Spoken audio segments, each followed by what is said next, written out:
All right, folks, you have heard a number of people, Hollywood folks and others, talk about lack of support in Hollywood content, things along those lines. And folks are talking about Issa Rae because she made some comments during a recent interview. And this is the Hollywood Reporter story.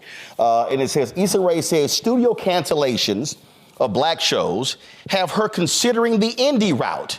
You're seeing very clearly our stories are less of a priority. Now, we've heard people talk about what has happened post George Floyd, how many of these Hollywood studios, just like corporate America, they have been shying away from the commitments they all pledged to be involved in. But the thing that really jumps out at me is that when we're talking about these shows, we have to understand that we are talking about the show part of show business and not the business part.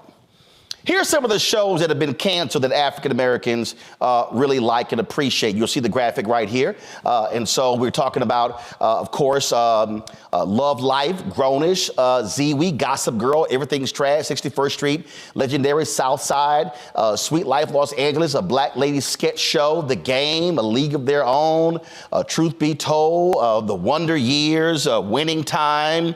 There was a particular show that was on a Prime Video about a family who's out of the UK. They owned a media company. That show got canceled, and people been just upset, mad, angry. Man, our show's getting canceled. Let me remind people of this. When you do not own, you work for somebody else. When you own, you cannot be canceled. And so the fundamental thing here, was when I saw Issa Rae's comments, when I think back to Taraji, and she was complaining about salary and not being paid her worth. And then when Vivica A. Fox was asked the question, Vivica A. Fox said, I'm good. And a bunch of people were mad at Vivica A. Fox. They were mad because why you didn't come to Taraji's defense? Well, if they'd actually read some stories earlier, a few years earlier, Vivica A. Fox talked about doing her own projects where she was the director, the producer, the writer, and star in it. She said, I was getting 4 checks. Michael Jai White talks about the movies that he does that's shown in Romania and shown in Russia and shown in Serbia. He said, man, the folks in those countries love the action films and the karate and stuff along those lines. I remember when Wesley Snipes, people were like, yo, man, all these movies you're doing, we ain't watching those movies. It's going to direct video. He said, wait a minute. But I'm getting paid more for those films than I did in others. Let me take y'all back to what Prince said. When Prince came out with Emancipation,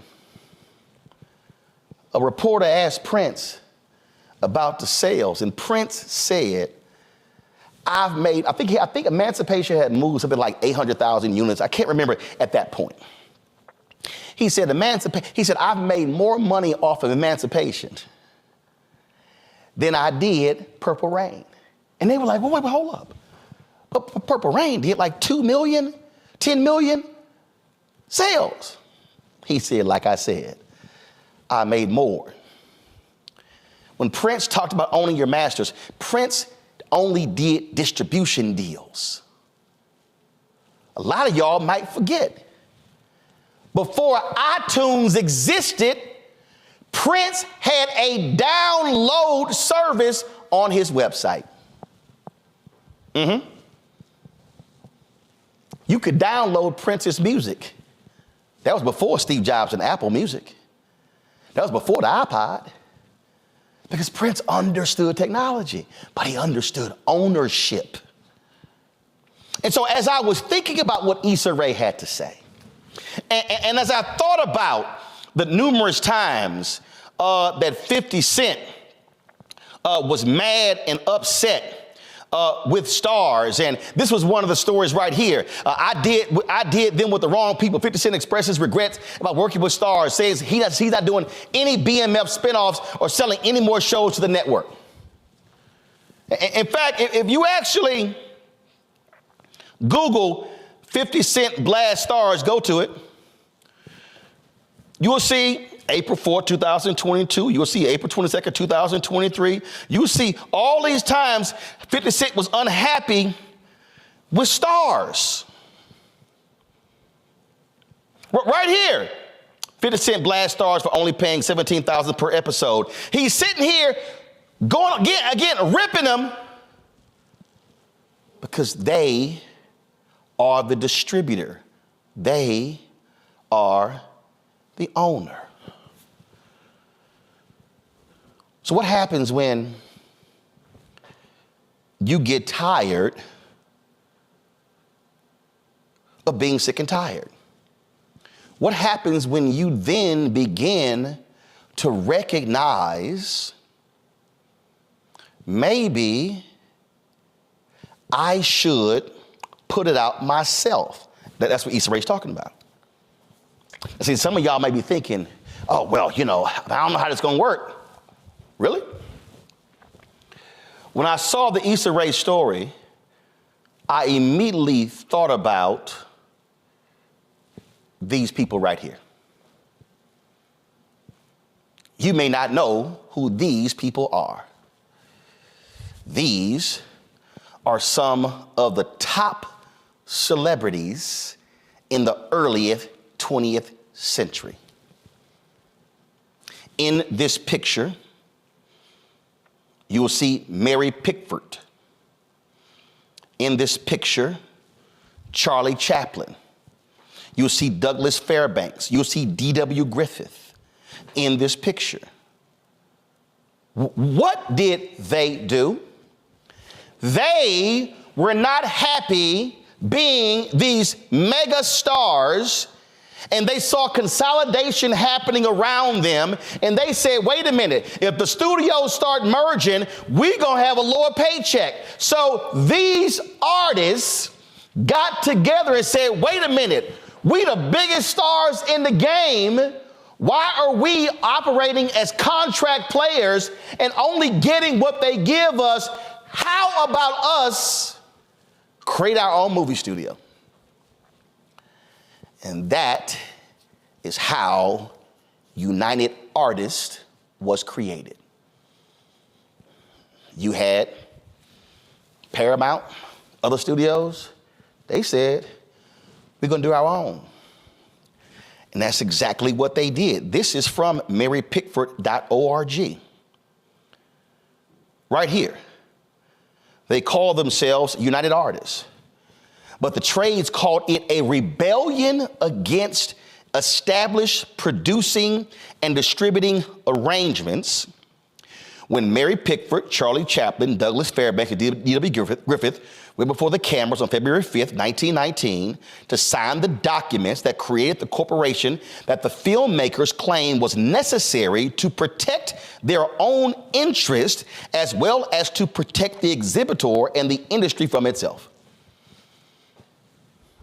That's what Issa Rae is talking about. Issa Rae is sitting here saying, we're watching these shows get canceled because the Issa Raes of the world, unfortunately, they are the show in the business.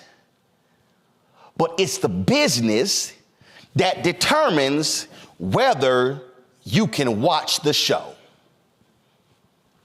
But when you're the show and the business, then you can determine whether your content gets produced or not. We live that. I live it every single day.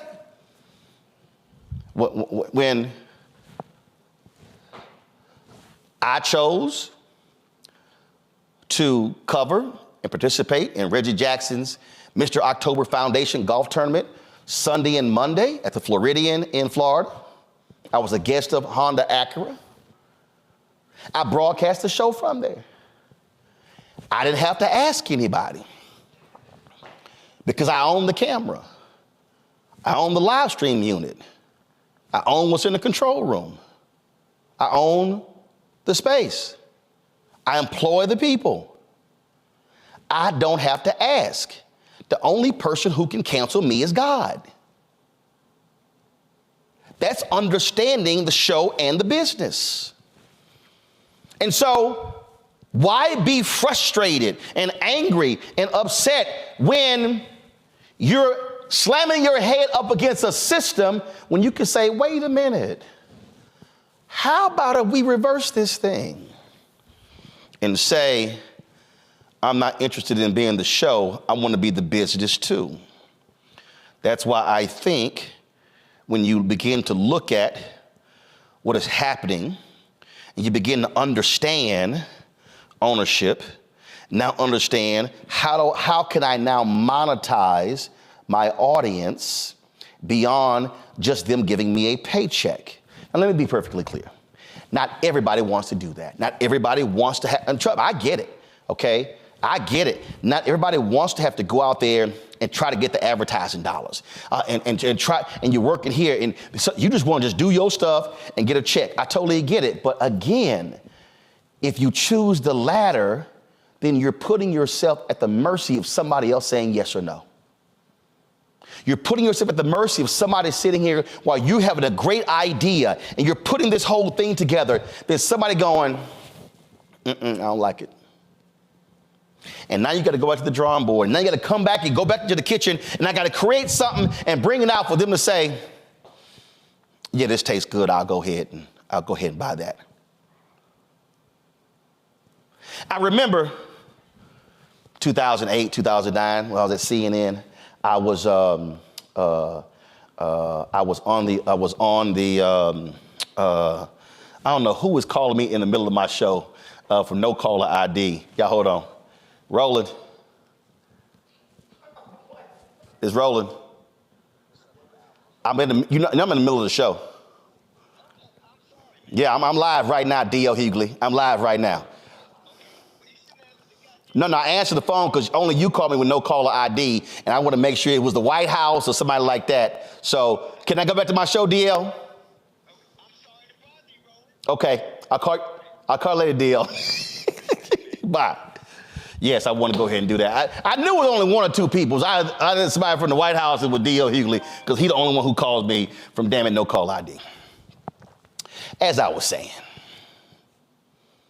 2008, 2009, I'm at CNN. And everybody trying to sit here and want to do some stuff. So I get a phone call from HarperCollins. And they want to meet. And HarperCollins, so I go to the meeting, and we're sitting in the room.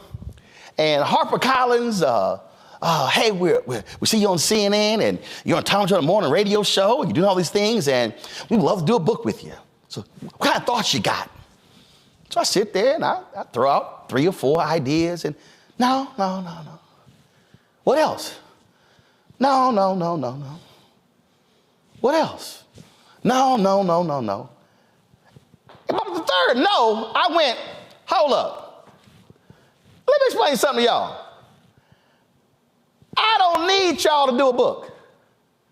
Because see, y'all, by that time, I'd already done 3. I'd already done Speak Brother, Black Men's View of America. I'd already done my wife's book, Fulfill the Art and Joy of Balanced Living. I'd already done Listen to the Spirit Within, 50 Perspectives on Faith. I didn't need them to do a book. I didn't need them to market the book. I was already on media. So I'm sitting here and I'm like, why am I listening to y'all tell me no? And I said, let me be clear. Every one of the ideas I'm telling y'all about, I'm going to do. And one of them was white fear. I said, I don't need y'all. I bought my own ISBN numbers. I said, matter of fact, if y'all want to have a conversation, let me take the talent hat off. Let me put the businessman hat on. Now, let's talk about glossy versus hardcover. Let's talk about paperweight of the book. Let's talk about the design, the print. I said, if y'all want to have that conversation, let's go. So I wasn't interested in HarperCollins going, now, young man, you're now an author. And that's our problem. We're waiting for somebody else to give us permission to use the gifts that we have been blessed with when we're living now in a world where we don't have to wait on them. So as I saw that Issa Rae story, I thought about United Artists, and I said, well, wait a minute. Imagine if Issa Rae and 50 Cent and Taraji and 3 or 4 others say, we ain't waiting on y'all. We're going to create a digital network that's either ad-supported or subscription-based, to where we are going to produce our own content for our audience, bring their eyeballs to our platform, and if they are paying a monthly subscription fee, then we're able to generate that revenue. I'll give you a perfect example. So, Power, all of those Power shows are driving stars. Black people built stars. That's just a fact. Stars has been growing. This is a story from the Hollywood Reporter. Stars has about 26.3 million subscribers. They're paying $10 a month for Stars. I want y'all out there who, if the numbers are too large for y'all, I want you to sit at home and go, 26 million people times $10 a month is $260 million a month. If they don't lose any of those subscribers, that means in the course of the year, Stars is going to generate $3.12 billion in revenue from their network. Let me say that slower. Stars has 26 million subscribers. If the 26 million subscribers of Stars is paying on average $10 a month, Stars is generating $260 million a month in revenue. That's $3.12 billion in a year. That's how Stars can sit here and say, 50, we're gonna pay for you for your show. We're gonna pay for this show, and guess what? We're gonna pay you this year. Y'all go out, y'all now promote the network, drive people to subscribe.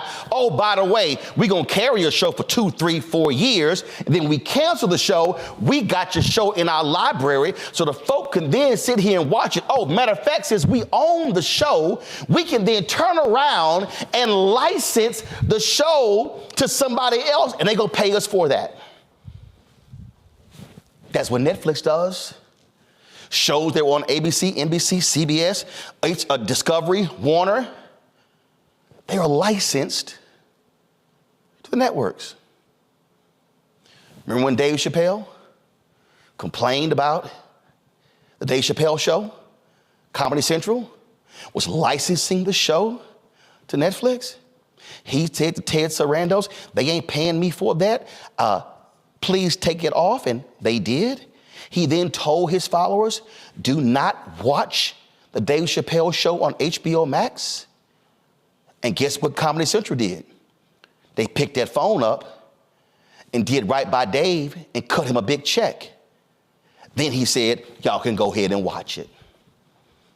But imagine if we own the Netflix, if we own the Stars, then we're greenlighting our own stuff.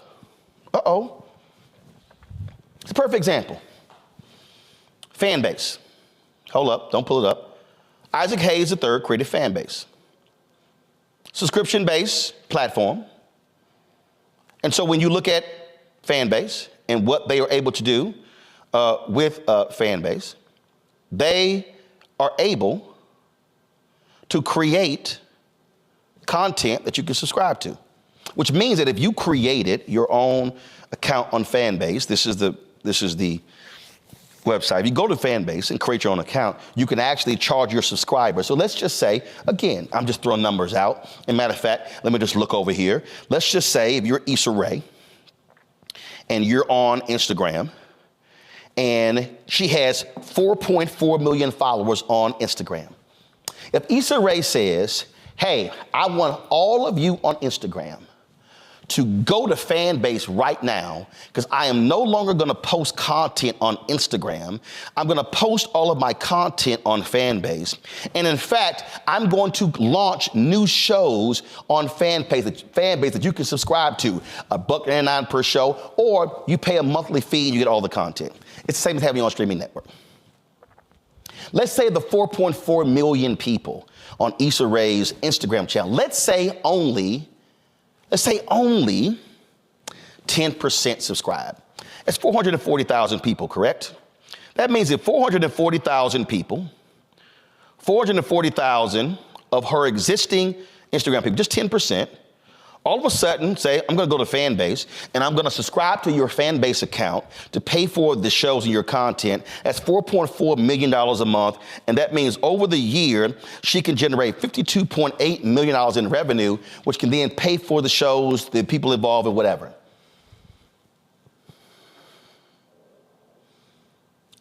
Then, if she decides to cancel the show, it's on her because she owns it. She's funding it. She's controlling it. And you, the audience, you're watching it and you're no longer at the mercy of somebody else. But let's say it's not fan base. Who's doing that? David Oyelowo and Nate Parker. What did they do? They got together and they launched a streaming service called Mansa. And if you go to Mansa, this is it. You go to Mansa, it's an app. They're on various platforms and various fast channels. And so they have movies and other shows along Mansa. They raised about $8 million for Mansa. And David Oyelowo was speaking somewhere recently, and he talked about why they launched it. This is what he had to say. Mansa, we have basically a black-owned platform, which is black culture for a global audience. We recognize that black culture is the culture. It drives so much. Music, literature, fashion, movies, so much of it is driven by what we call black culture, which is not tied to black people. It's just tied to people.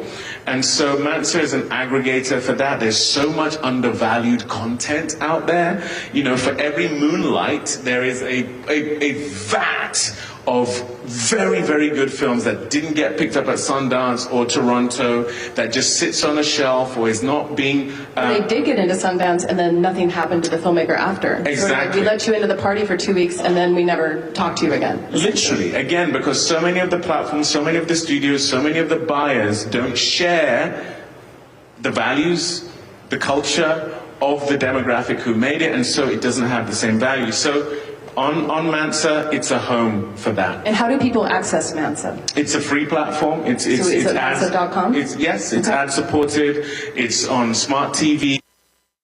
Now, Issa or 50 or others can actually join with them where they can say, I'm going to create my own. However, what I'm trying to lay out here is that we no longer have to be at the mercy of somebody else telling us yes or no. It's no different than when HarperCollins told me no. I'm like, I don't need y'all. I can go hire me an editor, a copy editor, a graphic designer. I can publish the book myself. I can market it myself, and I can get paid. Y'all, I did that with my first 5 books. That's what I did. And when the money came to me.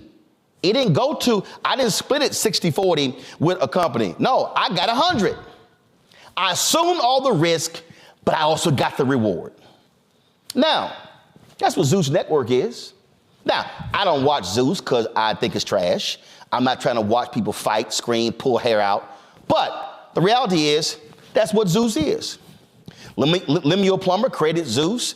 They got content people like that. But here's the deal. Now, I've heard different numbers. I've heard that they have anywhere from 3 to 6 million subscribers to Zeus Network. Let's just say, and you see it right there, it costs $5.99 a month or $59.99 a year. Okay, let's go to low end. That means that if Zeus Network has 3 million, granted, you have churn. People drop, they cancel, they subscribe. But let's just say Zeus Network had 3 million subscribers and they were paying $60 a year. That means Zeus Network is generating $180 million in revenue a month. That means over the course of a year, Zeus is generating $2.16 billion in revenue. Now, that may not be the case because there are different factors here. Again, churn rate dropping, picking up, all kind of different stuff. But what I'm trying to say is you're now in control. What does that quote say from Freedom's Journal, March 16th, 1827, the first black newspaper? We wish to plead our own cause, too long have others spoken for us. Now say in 2024, we wish to create our own content because we're tired of getting canceled by somebody else. Now the question is, are you as a black consumer, are you going to actually do it? Are we as black people going to continue to make the clubhouses of the world rich, the Instagram of the world's rich, the Facebooks and the Twitters of the world rich? Or are we going to say, you know, absolutely, I'm going to support black-owned fan base. I'm going to support black-owned Mansa. I'm going to support black-owned Black Star Network because we are in control of our own destiny and we're not asking for permission. So I would love nothing better than to see Issa Rae say, we about to change the game. I would love to hear Issa say, sisters, I'm about to pull several other sisters, several other brothers, and we're going to launch a 2024 version of United Artists. And our target goal is to get to 1 million subs or 2 million subs. And I believe they can actually go out and raise the $100 million to launch it. Because again, I'm just going to use 50 Cent as an example. And look, I get it. 50 is doing some amazing stuff. He's got his liquor brand. He's got all kind of stuff. I mean, he's got 20 plus shows on different networks. But if 50 Cent, again, I want to just show y'all numbers. He's got 30.9 million Instagram followers. If you go over to Facebook and look at what he's got on Facebook, I think Facebook, let's see, he's got 42 million on Facebook. So now we're at 72 million. If I go over to YouTube and I type in 50 Cent, he has 15.6 million subscribers. We are now approaching 100 million subscribers. Now, could be cross people, same people. But do y'all see what I'm saying? 50 Cent, Issa Rae, and others could literally say, we're going to partner like United Artists, and we're going to create our own digital network in order for our people to see the content and anybody else can see it. And guess what? David said it, black content, we drive it. Other folk watch and they're gonna subscribe. And so if you're driving on a subscription basis, all of a sudden you're generating your own money to fund your own shows. And if you wanna put Taraji in a series, you can pay Taraji her worth. Because our eyeballs, and this is the most important thing I need y'all to understand. Our eyeballs drive television. Black people watch more television than any other group in the country. We over-index on listening to podcasts. We are consuming content, but we're consuming content where other people are getting rich. We made The Color Purple break history on Christmas Day. Black people did. We drove the box office of Black Panther. And we celebrated Black Panther making more than $1 billion for Disney. For Disney. The Color Purple is making the money for Warner Brothers. When the Issa Rae show was on HBO, Insecure, it was making money for HBO. I'm not begrudging that. I understand why people do deals. I totally get it.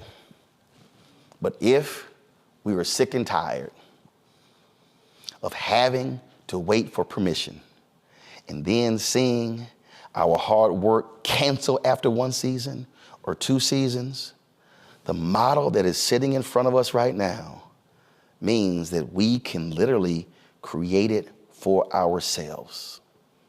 And imagine if Black artists said, we are going to create United Artists 2.0. And we're going to create our own content, approve our own content, promote it, market it, and distribute it, because that's where the power is. When we do that, oh, I guarantee you Hollywood will listen. But the reality is, you don't need Hollywood. You don't need Hollywood to make the shows. Issa knows that, because when she did Awkward Black Girl, put them on YouTube, they were doing that thing, all working together. 50 Cent is doing a studio in Shreveport. Tyler Perry has his studio. Full scale, top to bottom. Shoot it, produce it, edit, you name it, backlot, sound stage, all that sort of stuff like that. Yo, it's all in front of us. Granted, it's a hell of a lot of work. But do you know what I can say as the owner of Black Star Network? What I love is when I make a decision to put a show on, it's on. If I say I want this person to guest host my show, I'm not asking anybody else. If I want to see a show shot this way, we do it. That's when the game changes.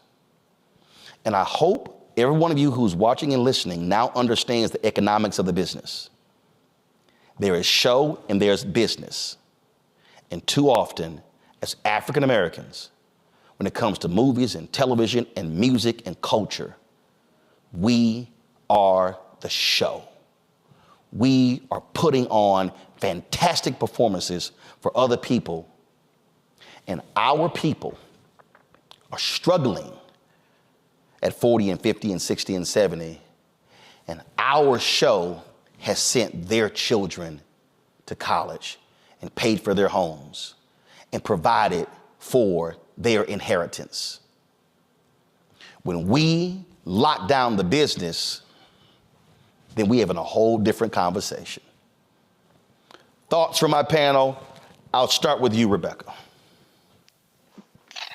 You know, Roland, I think you did a good job of really making the case for people to understand that in ownership in America, that's where, as Black people, we have our emancipation, we have our freedom.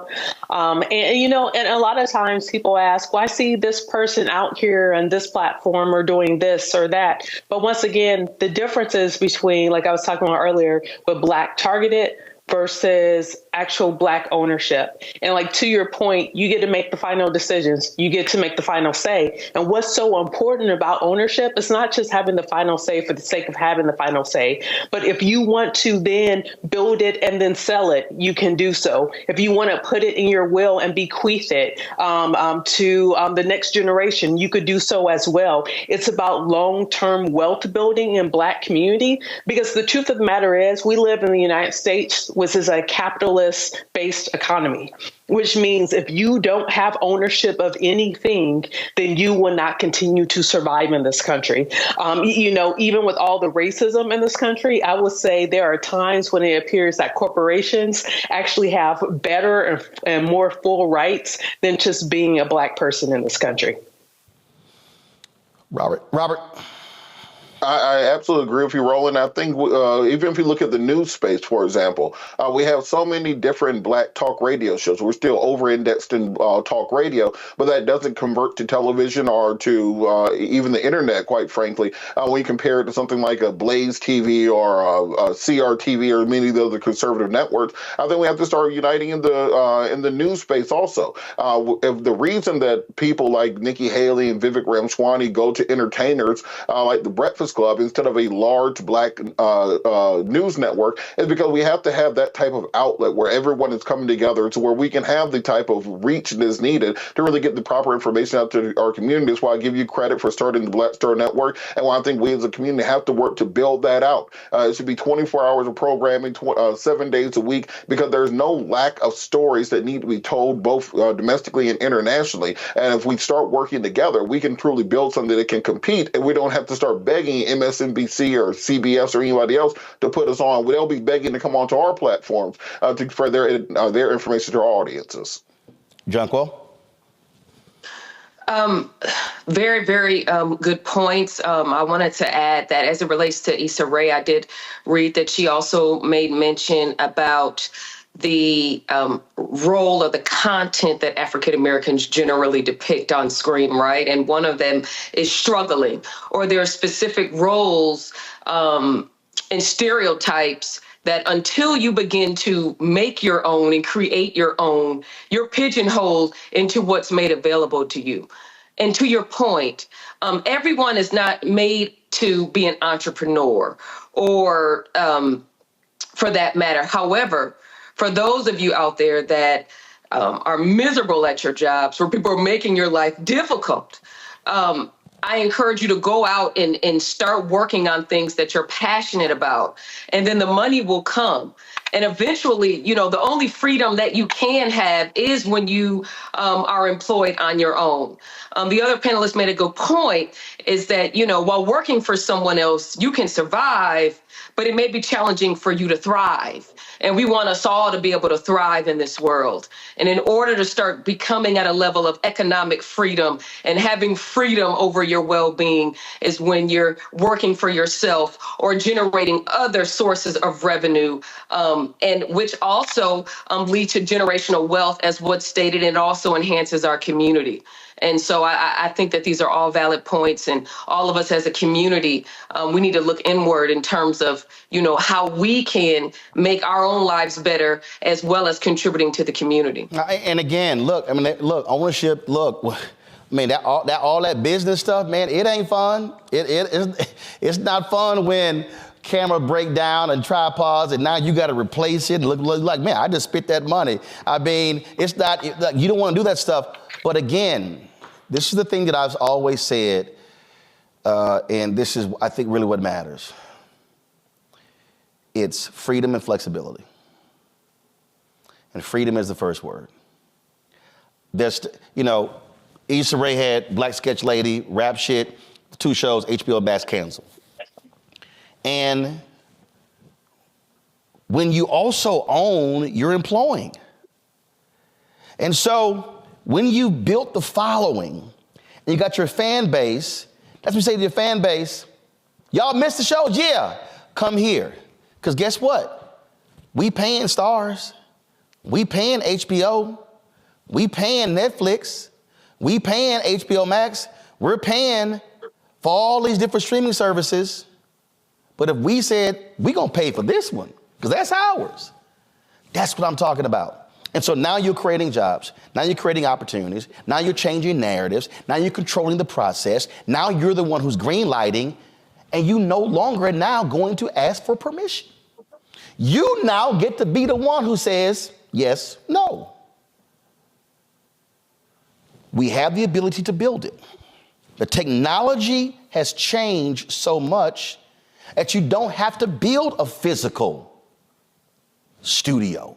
You don't have to build this linear, none of that. The question is, do we want to build it? And so I just want our people to understand that we as Black people are making a lot of people rich. That's right. When we buy stuff, most of them don't look like us. So let's think differently and not just be about receiving a check, but about producing, signing checks. That is power.